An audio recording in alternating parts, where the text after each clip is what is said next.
Hey guys, welcome back to my channel. You all requested more nail tutorials, so here they are. I will be showing y'all these sculpted nails using gel, which makes it a lot easier to work with, and I hope that you all enjoy this video. It is so much fun to have blinged out nails. I get so many compliments, and hopefully you guys try it out. So let's get started. As always, I'm going to begin by prepping my nails, pushing back my cuticles, removing any dead skin cells that can cause lifting. So you want to make sure that you remove anything that is dead and not live. Don't cut any live skin or live tissue because that can cause bacteria or an infection, and we don't want that. Then I'm going to go in with my buffer and I'm going to lightly remove shine from my nails. You don't have to use a coarse file. There's no need for that. You just want to make sure there's no shine on your nail and lightly buff it out. Now I'm taking my Kupa nail cleaning solution and a lint-free wipe to remove any of the dust on my nail bed. We definitely want to start with a clean nail before applying any product.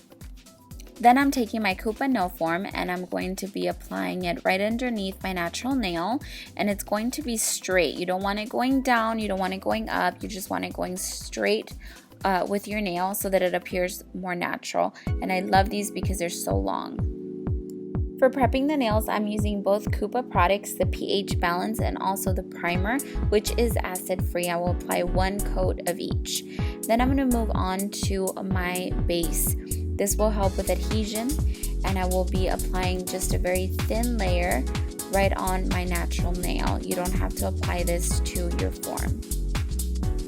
I'm going to cure this for 60 seconds under my Kupa hybrid lamp, which means it cures both LED and UV gels. I love it. Then I'm going to be showing y'all a really easy way to extend your nail beds using this cover gel. It's amazing. I really didn't have to do this step because I'm going to be covering my nails in gel polish, but I wanted to show you how easy it is to extend it.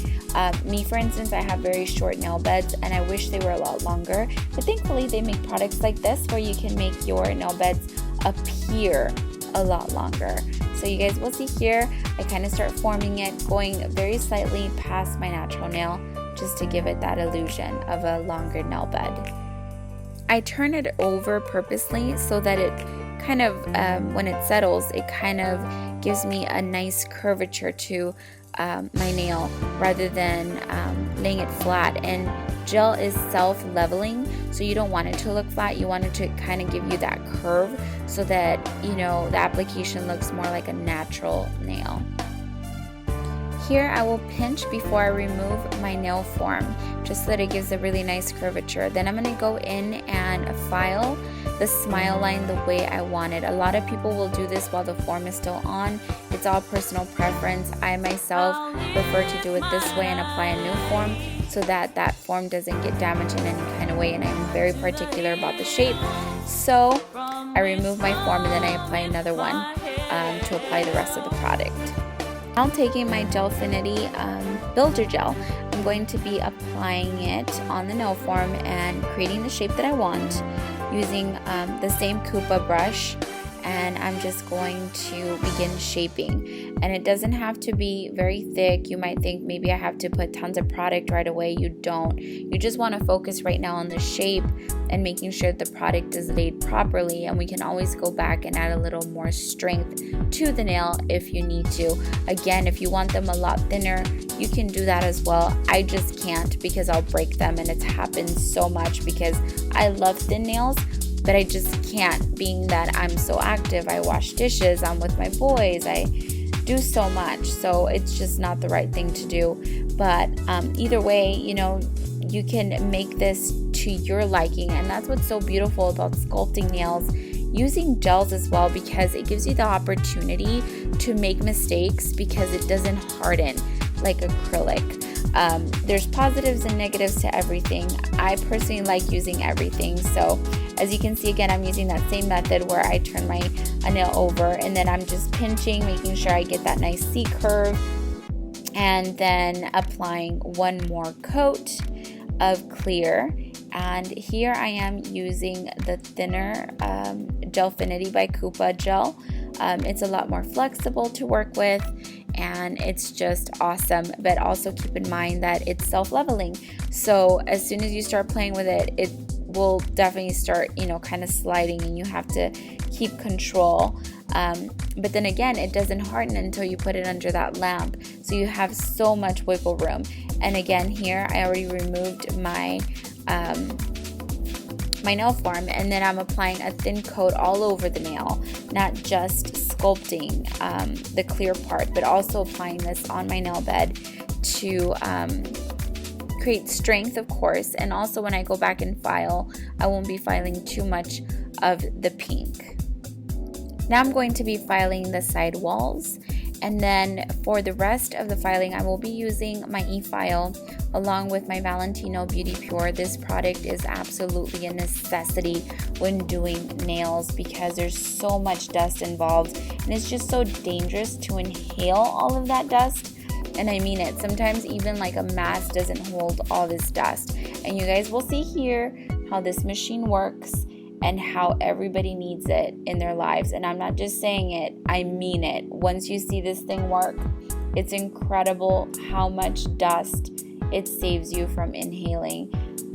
Gels, you know, are one of the biggest products that cause airborne dust, and it's dangerous, more than acrylic. So it's so important using this product here.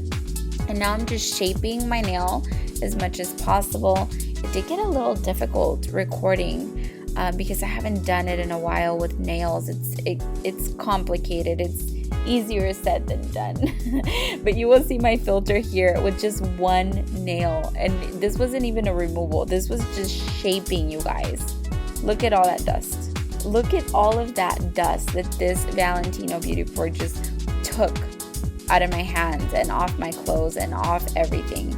This is incredible, like incredible. It leaves me speechless every time I see it.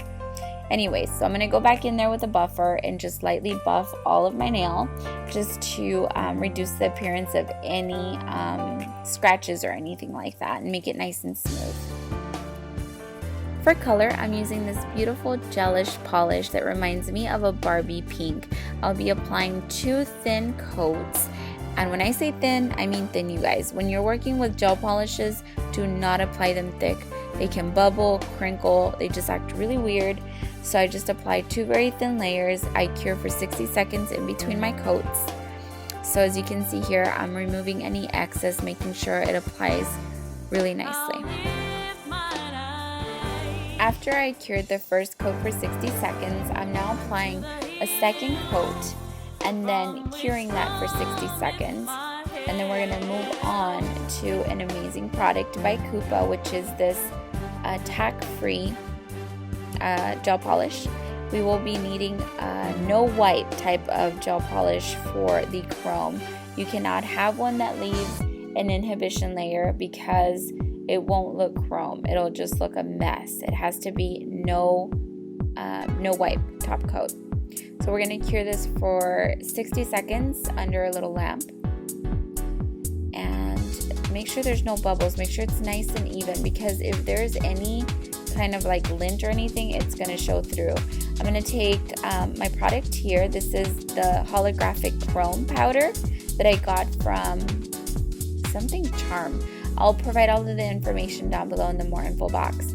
I'm using obviously the eyeshadow little I don't know what you call this, applicator, and then I'm just rubbing it on there. I do find that a little goes a long way. Don't apply too much, because if you apply too much, then it'll kind of all blend in there and it won't look like chrome. It won't look like holographic chrome. It'll look more like a sparkly version of it. It's weird. It's hard to describe. So sometimes I like to apply it like this, and then I go back in with my finger and remove any excess. So I'm going to go ahead and cure that. Then I'm going to apply one more coat of my no wipe top coat. I'm going to cure that for 60 seconds. And then I'm going to apply a second coat of my holographic chrome, because I feel it's a lot more intense. If you want more of the pink to come through, then obviously don't go with the second coat like I am doing right here. But I just love how it looks with 2 coats. It just looks a lot more holographic.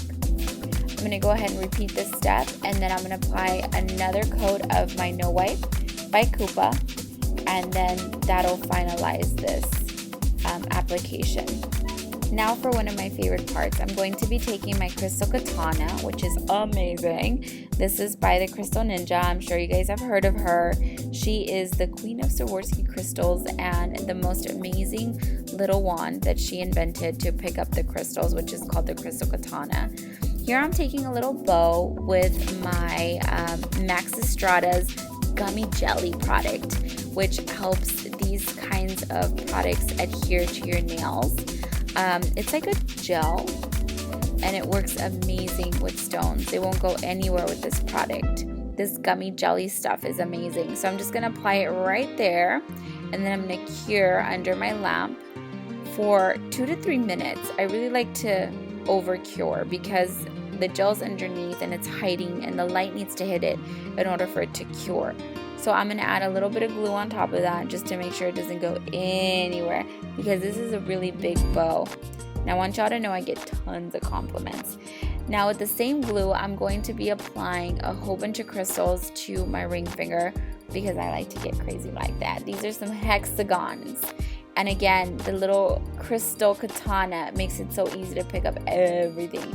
These are some big crystals, like big ones, and it's picking it up like nothing. So I'm going to be applying them randomly all over my nails. I wanted to record these steps because I get a lot of questions on how I apply my crystals and the glue that I use. I use the Sally's glue. I think it's called Beauty Secrets. It's my favorite glue for the crystals. You just can't apply too much. Just apply it sparingly. A little goes a long way.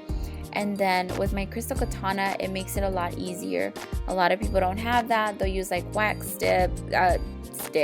There we go, sticks or pencils. But honestly, I've tried it all, and the crystal katana is the tool to go with, not only for nails, but if you're like into arts and crafts, it's great to have this tool. So you can change the tip, and as you can see, mine's blinged out because I blinged it out. I blinged it out with another crystal katana. I blinged out my crystal katana with another crystal katana. That sounds crazy. So as you can see, I'm just placing a whole bunch of different sizes all over my nails, and you guys get the picture. It's, takes time and a lot of practice, but it looks beautiful, and you get tons of compliments when you have blinged out nails, and it's totally worth it because you save a lot of money doing it at home. And finally, once my glue is dry, I will be applying my Kupa cuticle oil to make my fingers look amazing. Make sure that you do not touch any water for a couple of hours after you've applied the crystals, because if this touches water, they'll be ruined. And this finalizes this nail tutorial. I hope that y'all enjoyed it. If you did, please thumbs it up, subscribe. Let me know down below in the comments if you give this a try, and I'll see y'all really soon.